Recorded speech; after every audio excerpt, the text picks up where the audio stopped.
Hi అక్కల చెల్లెలు, నిన్న చెప్పాను కదా నేను ఏంటంటే ఇక్కడ మనకి సింగపూర్లో క్లాసులు జరుగుతాయని. ఫస్ట్ మనం తెలుసుకోవాల్సిన విషయం ఏంటంటే మన జాగ్రత్త కోసం వాళ్ళు చెప్పే క్లాస్ ఫస్ట్ ఇదేనండి. ఎందుకంటే ఈ విధంగా చనిపోయిన వాళ్ళు చాలామంది ఉన్నారు. అది ఏంటని చూపిస్తాను. చూసారు కదా, ఇక్కడ ఫ్లాట్లలోని ఇవ్వండి ఈ మాదిరిగా గొట్టాలు ఉంటాయి. గొట్టాల్లోని ఇవ్వండి ఈ మాదిరిగా కర్రలు తగిలించి మనం బట్టలు పెట్టాలి. ఇవి కొంచెం వెయిట్గా ఉంటాయి కాబట్టి నేనున్నది 6th ఫ్లోరు. నాకు ఇక్కడ చూసారు కదా ఇంత బెనిఫిట్ అది ఉంది. కొన్ని దిక్కలైతే మాత్రం చాలా కష్టంగా ఉంటుంది. అది కూడా చూపిస్తాను చూడండి. అవ్వండి చూసారా ఎంత హైట్లో బట్టలు ఆరబెట్టారో. అక్కడి నుంచి కనపడితే ఓం నమ శివాయ తెలుసు కదా. ఆ విధంగా పడి చనిపోయిన వాళ్ళు కూడా ఉన్నారు, తెలియక చేసిన వాళ్ళు. ఇవ్వండి ఆ విండోస్ ఉన్నాయి కదా, ఆ విండోస్ కూడా క్లీనింగ్లు కూడా చాలా జాగ్రత్తగా ఎలా చేయాలని కూడా ఆ క్లాసుల్లో మనకు చెప్తారు.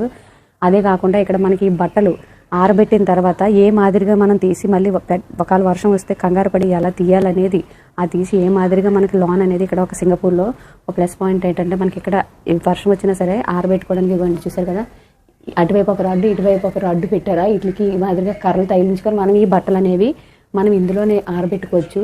అది కూడా ఏ విధంగా కర్రలు తీస్తారంటే ఇవ్వండి. చూసారు కదా ఈ కర్ర ఉంది కదా, ఈ కర్ర చూసారు కదా యూ షేప్లో ఉన్న ఈ కర్రని ఈ మాదిరిగా ఇవ్వండి ఈ మాదిరిగా తీసుకోవాలి. అది కూడా జాగ్రత్తగా తీయాలి, లేకపోతే బుర్ర పగిలిపోద్ది.